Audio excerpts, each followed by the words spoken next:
Hello, this is my podcast for the second week in this advocacy for ELL course.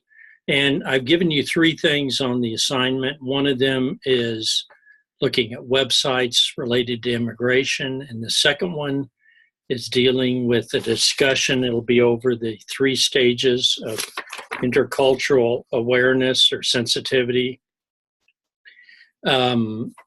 And then there'll be a third one over chapter 2 in the Del Valle book. So I'm trying to go in three different directions. A lot of you and your most excellent responses on the introduction and your some email responses to me to my questions certainly made a broad, strong case for immigration information, which I was going to include, but I think I'll jump it up a little. But before I get into the immigration, which I'll have another video following up on this one, and I'll put that on tomorrow, I wanted to talk about these three stages. And this is the handout that you'll find is called the Developmental Model of Intercultural Sensitivity. I've kind of adapted it from Bennett. I've kind of put a different spin on it. It's pretty old, but it's useful because it gives us a structure for talking about conflict. And we don't have to use the term that, I'm sorry, but your mother is a racist, or I'm sorry, but you're a raging liberal, or you just want to let anybody in the country. All this stuff you hear nowadays, and this is a very hot topic, and we know why it's been made such a hot topic. I won't go too much into politics, but I have to be frank. I can't pretend there aren't politics, because that would be like living in a vacuum, and your students don't live in that vacuum, and you can't either. Okay, so three stages, and then I'm going to give some examples, but I'm going to give you the three stages initially, and then I'll go through and explicate more about each one of them. The three stages are, the first one I call stage 1, denial of difference, or denial. I also call it the invisible people. So that stage is when those that are different in your community are not even recognized or are totally ignored, mainly because there aren't very, very many of them. Or another example I give is homeless people, or sometimes the elderly. But we're focusing on English as a second language. So the best example there would be when you have maybe one family come into a fairly large town, one ESL, English language learners or English learners family, where they speak a language other than English. They don't really register as much of an issue. Now, if you're in a very small town and a family of 6 people come into a school of less than 200 students, then it's a big deal. But if you're a town with 10,000 people and you have 3 kids that English is their second language, or maybe they have it as a third language and they don't speak English, well, that's not a big deal. People ignore it. It's not earth-shaking. That's the first stage. The second stage, I call it the defense against difference, or the siege mentality. I did have to put Trump on there, but that was before the election. But it's when we're very preoccupied by those that are different, and we're worried about them. We're afraid they're a threat to us, or they're going to mess up our plans. They're going to change our town. There's enough of them that we can't ignore them. And we don't feel that people will say, I can't accommodate them. I can't have those kids in my class. I don't know how to teach them. With ELLs, however I use that, that would mean maybe a teacher in your school that's not comfortable with ELs in their class, thinks they should be somewhere else. I've seen cases where people literally found any way they could to get them out of their room, or they made statements like, those aren't my kids, those are your kids, or they're somebody else's kids. And that is not, our kids is the only acceptable response. So that's the second stage. And I give examples, and one of those is, when people are protesting, don't give them amnesty, don't let them live in my neighborhood. deport them, force them to leave. This mentality can be against any group, but in the case of English language learners, it's generally in the context of immigration and, gosh, these people should be turned in so we can get them out of the community. And that's the most raw approach. It can be also very subtle. You simply do little things passively aggressive to keep them away, or keep them out of your room, or to keep them out of your neighborhood. And this can also be applied to any race or different group of people. I don't really like the term race. If you have my class, it's not scientific. It doesn't really mean anything.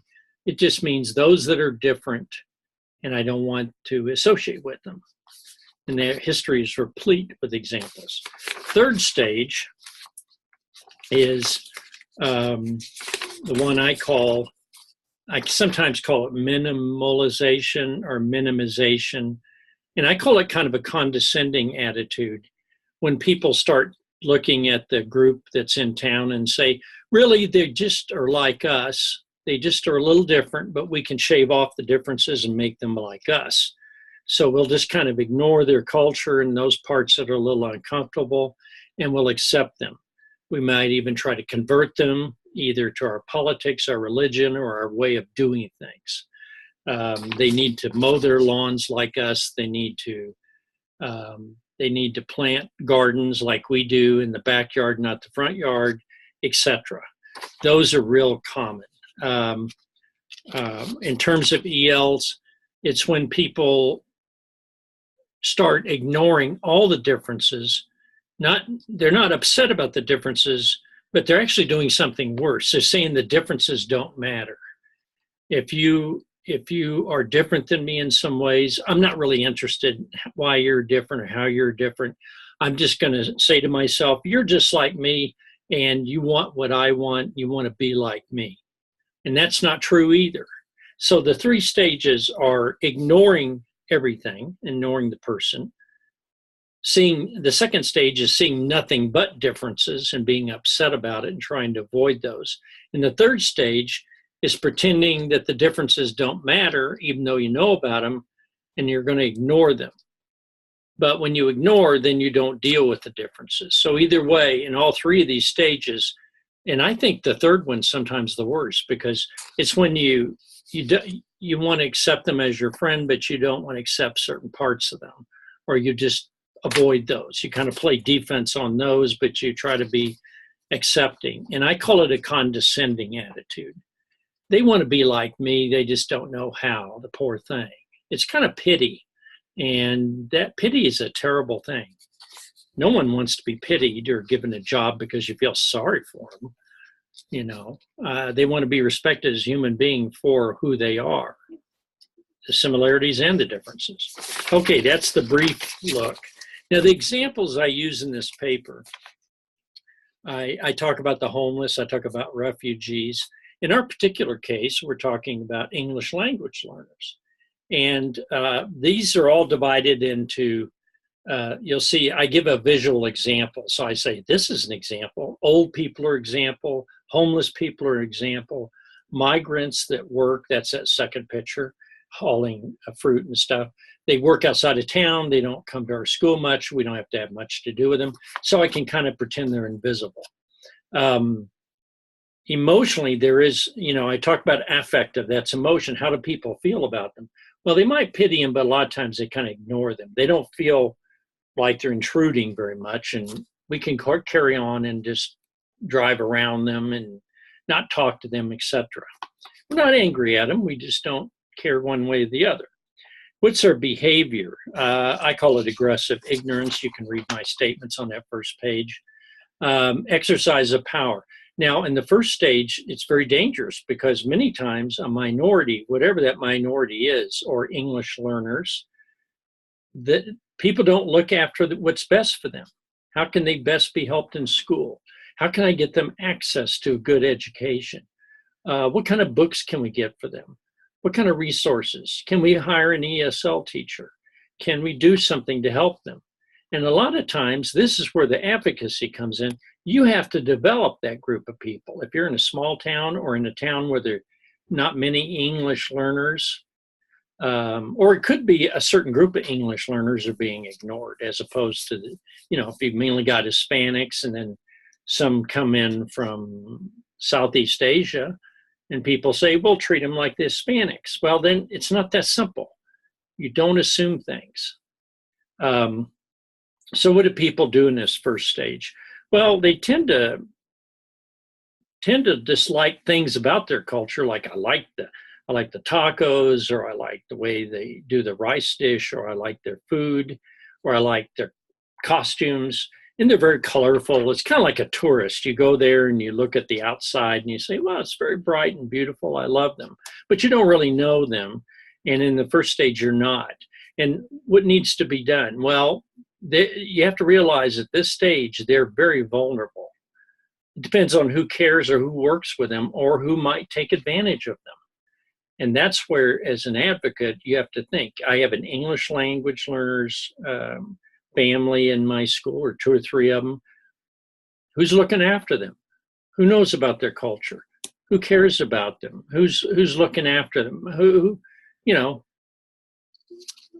Who's making a difference for them? And then the emphasis in this particular class on this whole chart here is what needs to be done, what needs to be said. And I emphasize on what needs to be done. I give you just a few examples. The example that I'm going to put on discussion is going to be, what would you do in this scenario? And in this particular situation, you emphasize the need to find out about the minority culture, kind of advertise them, let other people know about them, encourage cooperation, build bridges with them. Get somebody who can translate, get somebody who knows the culture. It might be a local minister, it might be his wife, it might be a social worker that's interested, it might be a teacher that doesn't know anything about the culture but wants to help. Wanting is everything. That's the start. You can't really work with people that may officially be in charge but aren't very interested. And that's where you have to be careful when you do advocacy. You got to find the people that have the heart, okay? You want to explore their culture, the deep culture, and this is an expression I probably should put up, but deep culture means what it is inside. What are their beliefs? What are their thoughts about everything from religion to how men and women should get along, to how children should be raised, how education is important in their culture, or how their values in education are different. It could include health. It could, vaccinations and things. There's sometimes, and this is kind of weird, but some anti-vaxxers have gone to Somali cultural people living in Minnesota and convinced them that vaccinations are bad, and kind of got them scared of vaccinations. As a result, they didn't get vaccinated, and there was an outbreak of chicken pox and other preventable diseases, whooping cough. You'd have to look that up. I know Reddit, and I know that individuals that don't have anybody to trust will trust whoever contacts them. And if they give them bad information, they put them in a bad way and they endanger them. I always say, focus on finding beauty. When you have a culture that people don't know about or they're ignoring, try to find beautiful things in it. Start with tangible things, real things. Then try to bring in, as they develop a relationship and they know people, then they find out other values they have. The concept of friendship is very different in some cultures. In American culture, generally, you don't just say, I'll empty my bank account and give all the money to my friends because they're my friends. And I've seen other cultures where if a friend asks for your last $2,000, you give it to them without a question. And we don't have that obligation. I don't even do it for relatives hardly. So you can imagine how tight-fisted I am. Okay, making a friend within a culture is a good start. Okay, that's kind of just a brief summary of the first stage. Second stage, I call it the siege stage. I did put Trump's name on it. It came on strong in the campaign. You can see the results. I'll just let you look for yourself. We can argue all you want or debate. Cognitive is that people, when they think about, when they introduce or dealing with something very different, they get very preoccupied. And what they do is they look for everything wrong or different with that group. Look what they're doing. They've got Sharia law, or they've got a different way of raising their kids, or what they're doing here is anti-American, and they're finding everything wrong with how they do their business, how they eat their food, how they pray, how they believe. Whatever they can find that's different, they emphasize it. So the people that want to make no progress are looking for all the problems or creating them. The affective quality, well, emotionally, you're scared, because if you're in the group and you're afraid of these individuals in your community, you're afraid of them, and fear is huge. And once you get people panicked, you tell them all kinds of stories, and they hear rumors and they believe it, and they think, oh, these individuals, they hurt children, or they put curses. Used to be groups of people say, oh, they'll put a curse on you if you look at them or have anything to do with them. And there are a few places in the world people believe that, so they don't want to even come near them. They don't want them to look at them. What is the behavior? Well, the behavior of the group that's afraid, it can be openly what I call racist. I don't use the term. I say they're very defensive. And that's what I caution you, that in advocacy, you call somebody a racist and you have burned the bridge. That's pretty much the ball game right there. Okay? So you've got to hold your tongue, and you've got to, you can get even and emotionally rip people, but that doesn't help your ELs. Okay? I don't say be a punching bag and take this disrespect off people. You don't have to tolerate that. But hopefully you can deal with people that are not out to get that English language learners family, or bully them. Bullies are really good. Stage 2 is the bully stage. Okay. I got stuff in here about I actually have articles, and you can click on some of these, and some of them will come up. I put an example here of the civil rights movement. Now, you may say, well, that's not ELs. No, it's not, but they are wanting their rights now. English language learners have a right to an education. They have a right to go to school under American law. They can't be prevented or kicked out of school because of their origin, even if they're here without paperwork. So you realize, and if you know anything about history, a little bit about the civil rights movement, you know how vicious it was. I would just add to you right now, see what's happening at the border now with the family separations, and reach your own conclusions. I'm not going to sit here and dictate to you how you need to feel, but I'm going to give you examples, and I hope you're looking at the news and stuff, and you think about how people are being treated and how could this be improved. What do you need to do? I'm not going to tell you to write your congressman. You have to decide what you want to do, or if you want to help in other ways, or through your church, or through some other group. So, and you can do a lot of that in your hometown, and it's nothing that dramatic. It just means showing up and respecting people and standing by people.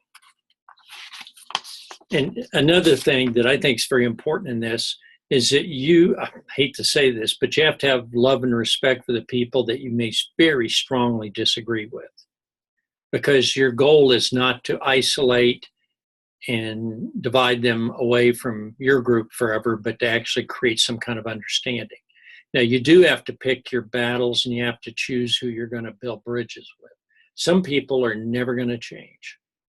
If someone's a Nazi over here, I'm not going to go out there and bake them cookies and hope that they denazify on their own after I give them a few gentle quotes from whatever, might be from the Bible or from a logical argument or from some humanitarian website. You have to choose. And I would also caution you, realize that some people get very angry to the point of violence. So you have to watch out for that too. That can happen on any kind of side, but when people or carrying weapons or advocating violence against someone. That's serious. Okay, what do people say at these stages? That's on page 5. It says on here, well, ban them. We won't allow Muslims in the country. Or they are a bunch of criminals and they're doing terrible things. And we need to prevent them from getting in. We need to do everything we can. And we should never let refugees in because they're a threat. And some of these are real, for some people, it's a real fear they have. But is it a rational fear? And I know how I handle it. And if you email me or want to talk to me on the phone, I'll give you my opinion. But I'm trying not to be too political here because I want you to form your own opinions. What needs to be done? Well, when you're in a culture where there's a lot of fear and anxiety over difference in this defensive stage, your goal should be to build bridges and to find ways that people can share common values. This may not be all that easy. You may have to start with a very few people in a very small way. I remember back in Georgia, in Atlanta, Georgia in the 70s, in order to promote racial understanding, business people of different ethnic groups or people of color and other people, Maine, the dominant group. When I say dominant, people say, well, you mean the whites, don't you? No, this stage thing only can apply in any culture. If you go to other cultures, who knows who the dominant group is? It may be a certain religious group that's dominant. It could be in your town that there's certain people that what's collectively creates the dominant group is not their ethnicity or their skin color, but it may be something about their belief system. Okay. So, and in small towns, that can really vary. So what I would say here is you look for common things. What can I share between students in my class, the ELs and my students, that they may already be familiar with? And usually we talk about food or music or what's that? Despacito? Oh God, I can't remember that song. You all know it is world famous. Puerto Rico. Yeah, I won't sing on camera. I know you probably been waiting for that. Okay, so you look for ways to be similar. So what is your work there? In the defensive stage, your work is delicate. It's not trying to put a guilt trip on the people that are upset and angry against the minorities or the ELs, but to find little ways and maybe a few big ways to share things. And that's where it really takes skill. Being an advocate is not a matter of looking in my little cookbook here and coming up with a recipe, because I don't know what the recipe is or what the solution is. It's different for different places.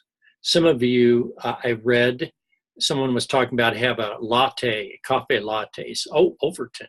Oh, I forgot the name, but I know it was Overton. And having kids get together and share something over coffee or over dessert or something, or play some games or something. A lot of times sports is a real positive thing in a community. Okay, now the third stage, the minimization, I'll call it minimization.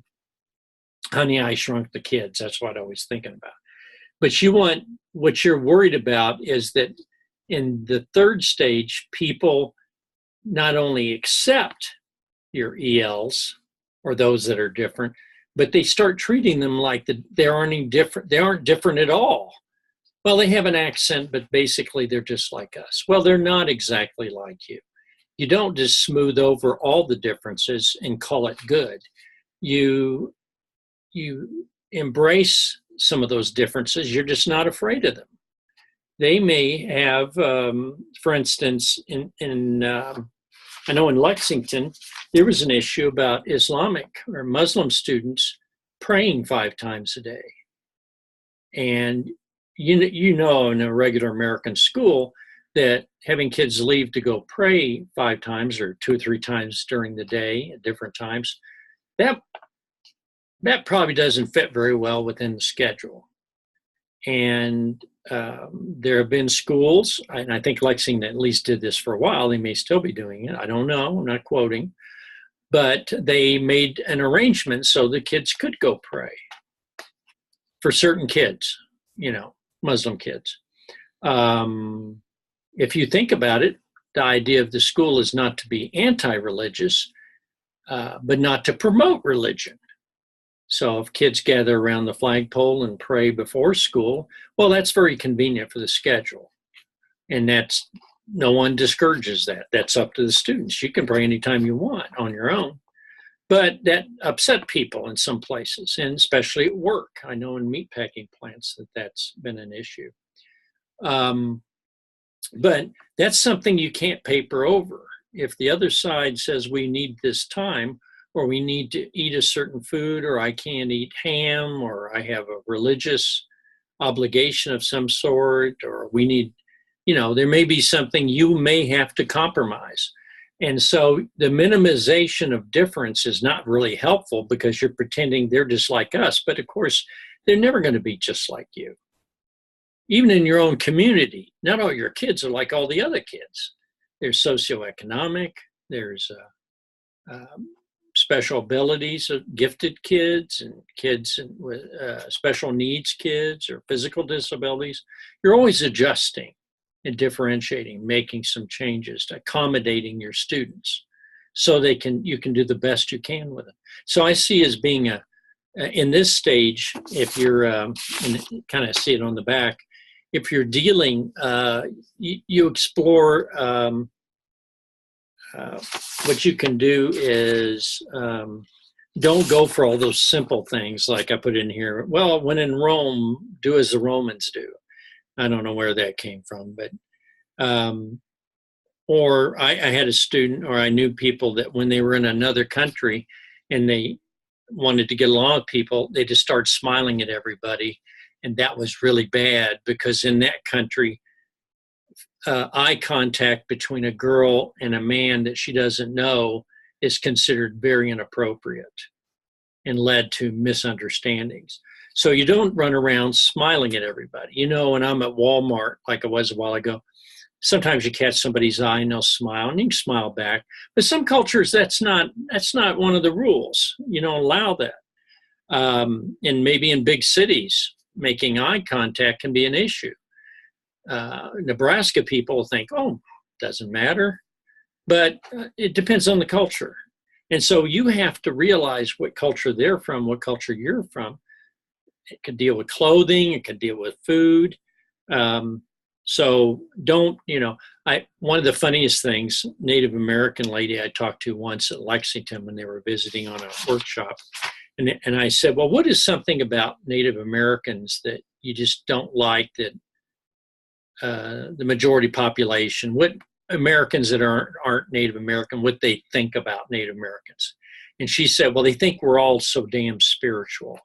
Like we're always praying to the Holy Spirit and somehow we're all very holy. And she said it really bothered her. It made her like they treated her like she's some kind of a guru or something. It really bothered her. She was a writer or poet, but she said that people just assume that. So they kind of whisper to her and they don't just say hello and talk about the weather, but they kind of go up like it's a special interaction with some holy person. And she didn't like that. I had one of the other times, sometimes people think that, oh, you're from a certain country, therefore you must do what we think you do. Like if you're from Germany, you must yodel or something like that, or you like German chocolate cake, or, you're or if you're from a certain country, you're really good in math, because they're all good in math. These stereotypes, and I'll use that term now, these stereotypes are horrible because what you do is you look at a person from a country and you take something you heard somewhere and say, wow, you all must be great dancers, or you all must be good in math, or you all must be really wise, or maybe you're violent. I've heard people in your country rob people. I'm very worried. Anytime you interact with people with some kind of stereotype like that, and it's bad because you apply it to the individual. You don't know that individual, you know. I mean, you see, I'm a Yankee fan, so what do you think? If you probably think I'm a big snob, right? And I love the Yankees because they're the greatest ever. Well, that's probably true that far, and I do feel superior because I'm a Yankee fan. I know that I have real bias against the St. Louis Cardinals because they beat my Yankees in 1964 World Series and made them look bad. I don't like Cincinnati Reds. They did the same thing in 1976, swept them 4-0. And I really don't like the Mets and the Dodgers. Okay, if you don't know baseball, if you knew baseball, you'd figure that out pretty soon. And I really can't stand Boston Red Sox at all. They're just no good at all. Okay, so you can come up with a stereotype, and it's kind of funny, and you could probably assume that, but you can't assume much other than that. If I just do this, you'd probably think, wow, he's losing his hair. He must be very bright. Okay, thank you. So here's a weird thing. People love positive stereotypes, but they hate negative ones. So if someone goes up and they say, oh, you must be really well educated, or for whatever reason, because you wear glasses. Well, thank you. You know, I'll take that even if I'm not educated, you know, but negative things we don't like. I would just say to you that just leave all the stereotypes out, the positive and the negative, because you're going to be wrong, you know. So I hope I've helped you. Now on this video, I've tried to point out a few things you can do. I'm going to be giving you some scenarios in the discussion this week. And then you can look back on these. But like on the one with defense, where when they are so negative about a group, and say in your class you've got some kids from a certain place and the other kids aren't very nice toward them, your job is, it's not going to be easy. I'm not going to say, well, you just look on here and there's the answer. There's an idea about what the answer might be. And I mentioned that thing about Overton, the teacher at Overton wanting to have a coffee, lattes, and have people talk about their culture. That's a great idea. That's one of the ideas you could use on here. But it could involve a lot of other things. It could involve clothing, dance, music, art. Art is a biggie. Popular music, poetry, literature even. I like multicultural literature, and I talk about that in my other class. Well, I hope this has been helpful. I just gave you kind of a quick, brief overview of this. Because as an advocate, you really kind of have to shift these gears, and this helps you size up what the situation is and what you might be able to do. Okay, now the Yankees lost 3 straight games, and I'm upset today because they lost on a walk-off against the Tampa Bay Rays. I can't believe it. So I'm trying to console myself, so you can worry about me, pray for me, whatever. Enjoy, and I will be posting a couple more videos tomorrow. Adios.